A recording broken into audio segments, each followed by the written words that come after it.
The Arctic, the far north. At the end of last spring, I had the chance to spend 2 weeks in the Svalbard archipelago, 1,300 kilometers from the North Pole. Discovering these sublime landscapes, somewhere between a frozen hell and a white paradise, was a disorienting experience for me. In an earlier episode, I decided to talk to you about these vanished worlds of the far north and the strange feeling of facing continuous daylight. But I could just as well have talked about the ice caves hidden in the heart of the glaciers, those translucent frozen veins that seem straight out of the dreams of an eccentric Nordic god, the hundreds of colors and reflections that the ice can take on there. The Arctic, that region of the world that resonates so strongly in our imagination, has so many facets. And who better to talk about it than those who have lived there for 6 months to a year in those barracks?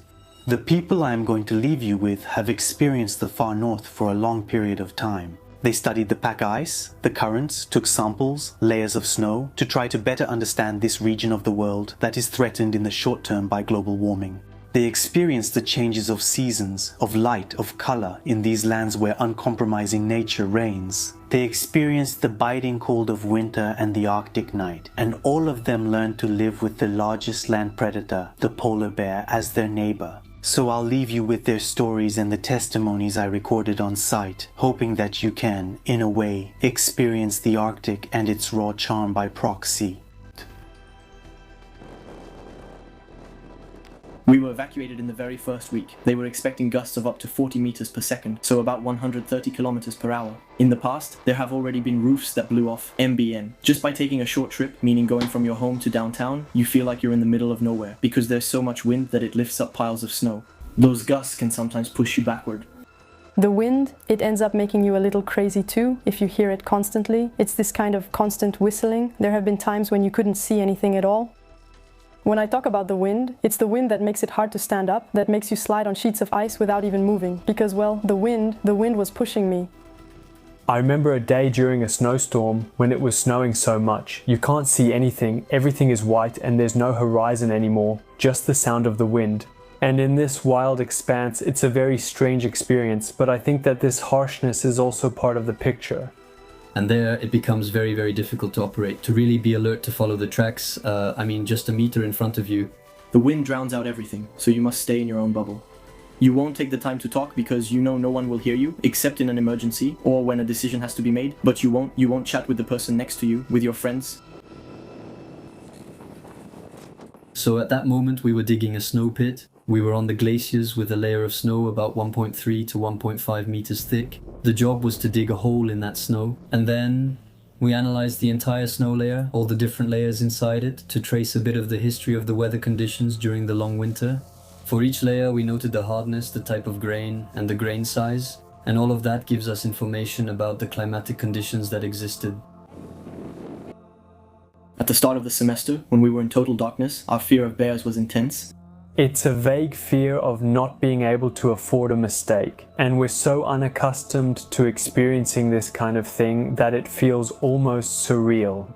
We actually had shifts in pairs, rotating every 2 hours, to check the surroundings and make sure there were no bears approaching.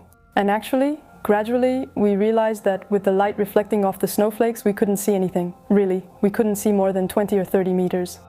The most important thing is to try to sharpen your senses, maybe to go back to a more primitive way and really try to pierce the darkness with your eyes. You feel vulnerable. It's a very primal feeling that brings you back a bit to an animal state because you can only rely on your senses, your sight and your hearing. There is a deep silence and everything is muffled, I think, because of the snow all around. So you can only hear your own heartbeat and the breathing of your partner next to you.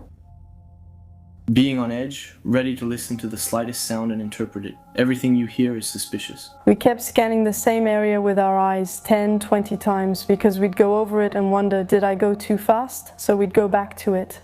It's difficult because you don't know if you're becoming paranoid, and even if you have the flare gun and the rifle with you, you have no desire to end up in a situation where you're facing a bear. I think that since I've been here, I've never wanted to see a bear. That's a feeling I never had before, realizing that, well, we're not really at the top of the food chain anymore. It's like another world here. It's a place that's not only beautiful, but also very dangerous. In March, in winter, you'll have clear skies, so the conditions are pretty pleasant, very good visibility, no wind, but you'll have very low temperatures, which can drop down to -30. On the other hand, there are days when the temperatures are a bit milder, but that comes with more wind. You'll have a lot more wind and much less visibility. Thinking too much about the fact that it's cold and all that can become scary, it's true. You feel worn down mentally in a different way because you want it to stop, because your body wants it to stop. But here, the effort is almost secondary compared to the cold, which is really the main problem in the end. For us, it started at around -15. Below that, let's say -10, and so on if there's no wind. To describe the cold as we felt it here, it's a kind of cold that I had never experienced before. It's not a cold that makes you shiver, it's a cold that when you're exposed to it, burns. And sometimes it can be more insidious than that. It's a cold that gradually numbs you. People aren't stupid. We don't go out naked. We're usually well covered, but the exposed areas, the face, feet, hands, are often left exposed. Of course, I had already heard about frostbite, for example, in mountaineering, but I always imagined someone with frostbite as being frozen to death, completely exhausted at the end of their rope. Here, experience has shown us, you can both sweat and at the same time lose a finger. The body will be warm and able to release heat, but it will have trouble warming up the extremities. And you get sensations that are very, very, very unpleasant because you really feel like needles are piercing your fingers. That's actually good. It means blood is still circulating in your fingers. Otherwise, you'd lose sensation and mobility. You'll notice your fingers feel swollen. I've had that happen before. Even though I wasn't cold during the trip, when I arrived, I couldn't close my zipper. My fingers were so numb that they were shaking and I couldn't do anything at all. I couldn't pinch. When it's extremely cold, below -30 with even lower wind chills, I haven't felt wind chills below -40, you don't feel yourself getting cold, since you're not actually getting cold. We're well covered, but even the smallest square millimeter of skin that's exposed to that temperature actually burns. There's no single truth about the cold, but it's really just a lot of little skills and know-how that let you still have a good time outside here. So often, it's a small mistake that leads to a problem, which might then lead to an accident. You have to notice these chains of events. I think there's something pretty sneaky about the cold, something counterintuitive. Sometimes you get a feeling of well-being, and actually, you absolutely have to fight it. Things aren't improving, they're actually getting worse. The cold numbs you. I've always associated the wild with freedom, but here it means you can't leave inhabited areas without being equipped, without having planned ahead, and there's almost no room left for spontaneity. You isolate yourself behind several layers of clothing, you isolate yourself behind equipment, you isolate yourself behind a plan. In the end, because anyway, all freedoms and so on, they'll come through the problems. Here, you'll need to improvise and have multiple plans. In the Arctic, we never rely on just plan A since we rarely follow it, so we often make plan B and C.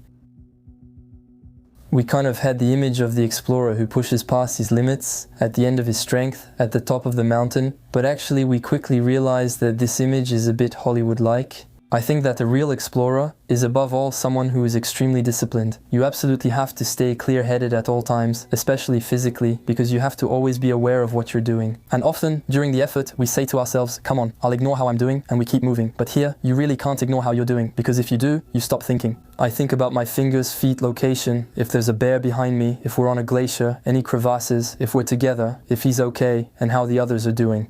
All these questions, and in the end, it's more a mental battle than a physical one. So many analyses, I was going to say cold, but they have to be accurate about ourselves. Not to be blinded by the desire to reach the summit, by the view, even if it's beautiful, even if it's incredible. It's not very fun in the end. That pleasure mainly comes from controlling this independence, this autonomy in the face of hostility, I think, and just accepting that anyway. Here, nature is so much stronger. Often in the mountains or on a ridge, exposed to the wind, where we were really, well, kind of getting battered. You feel like rushing, you feel like telling yourself, we need to get out of here. At that moment, you need to stay clear-headed and remind yourself that rushing leads to mistakes and can actually make you stay longer. Rushing is really just a waste of time. You have to think about the maneuver you're going to do in the cold, so you need to focus inward by saying, okay, I'm going to be cold, but for how long? We need a timer set up. Once we take off the glove to do the maneuver, we put it back on and then think about it. That's when it's -35. We basically live with a timer in our heads all the time. The first time a person saw the Northern Lights, they must have really panicked. It's something truly surreal. We had a pretty good week. We had northern lights every night. Seeing it in person is so different from the photo. The green is more diffuse and fleeting. A northern light is quite unpredictable. It will appear very quickly, you'll see streaks, little pieces of green flame in the sky, and then nothing. It can last a good half hour, then disappear right away, and then reappear later in the evening. You might spend all night searching for the northern lights instead of watching them, as they're not static but very dynamic. Sometimes with the clouds, you get a kind of green halo that appears above the mountains. And when the sky is by contrast very clear, The structures are much clearer. These are vertical structures, vertical undulating waves. When we arrived at the beginning of the semester, on January 3rd, it was really pitch black. That absolute darkness, I would say it lasted for a few weeks. Within 2 months, you shift from full daylight to total night. Late August marks the last full day, and by late October, the polar night begins. It was, not night as you might. imagine it, with a darkness that covers everything and absorbs everything. On the glacier, the first time we went skiing, we had perfect weather, a completely clear sky. We saw the glacier's contours and the mountains clearly. It was noon, but the night fully illuminated us. Because it still gives you some visibility against the white snow. And Longyearbyen is still a very, very well lit town. So by staying close to the town, we always have this sort of bubble of civilization, often with fog that acts as a diffuser at the same time. You can spot the town from very far away thanks to this halo. It's confusing because it's so gradual, so you can't pinpoint a date.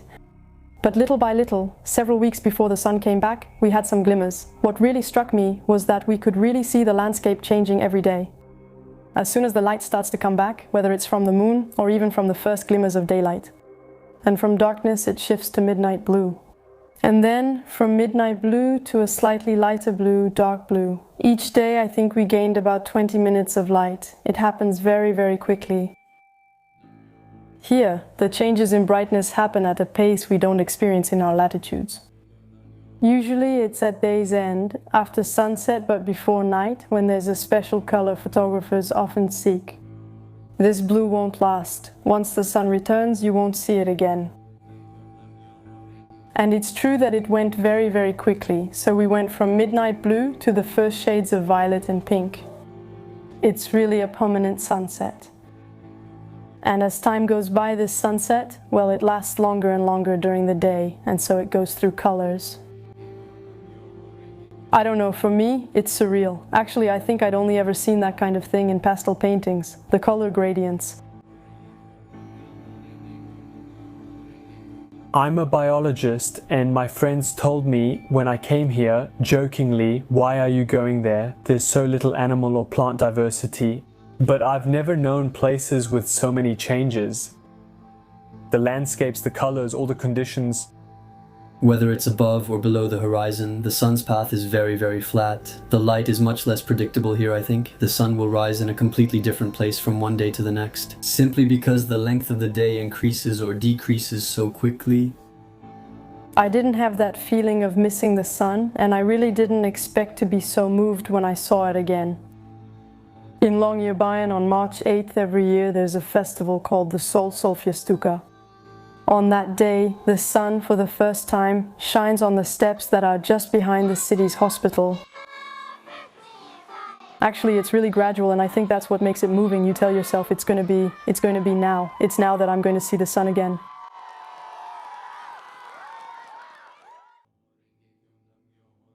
Clearly, the place is truly a paradise for photographers. The wildlife is already much less fearful. The relationship with nature is completely different.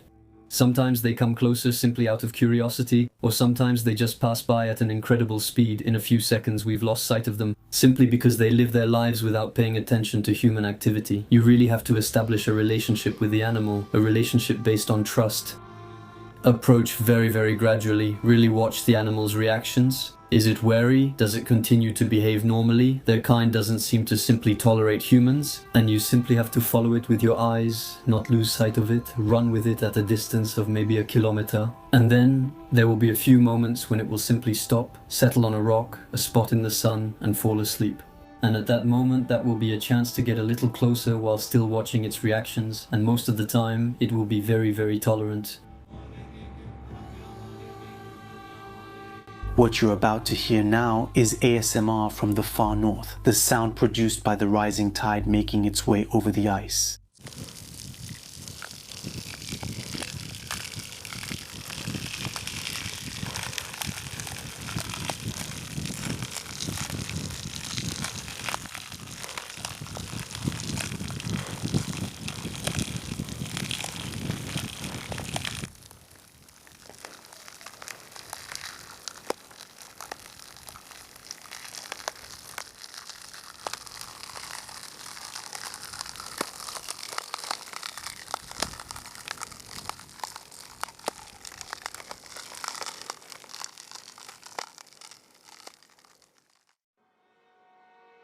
Since I left, Svalbard has entered summer, still under the spotlight of 24 hours of daylight every day. The temperatures have changed there in just a few months. From minus 25 degrees to plus 5 degrees, a large part of the land that isn't covered by glaciers is then left exposed for a while. The reindeer lose some of their fur. For the wildlife, food becomes more accessible. You can take off your gloves there without taking too much risk, and the temperatures will drop again, the snow will slowly return, soon it will be autumn. Then each day, there will be 20 minutes less of sunlight. Winter is coming back. Winter will poke its frostbitten nose out again. Night will fall quickly before lingering for 3 months, plunging the archipelago once again into the polar night. If you enjoyed this visual journey, go check out Stefan's website. He was kind enough to share with us the amazing photos and videos he took there.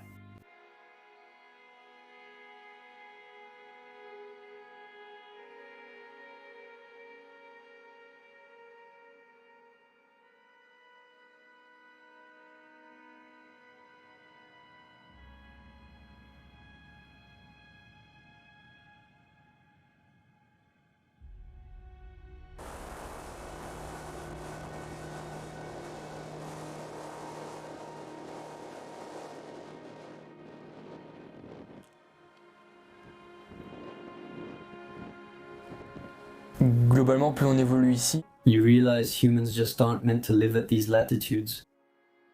We humans don't belong to this world,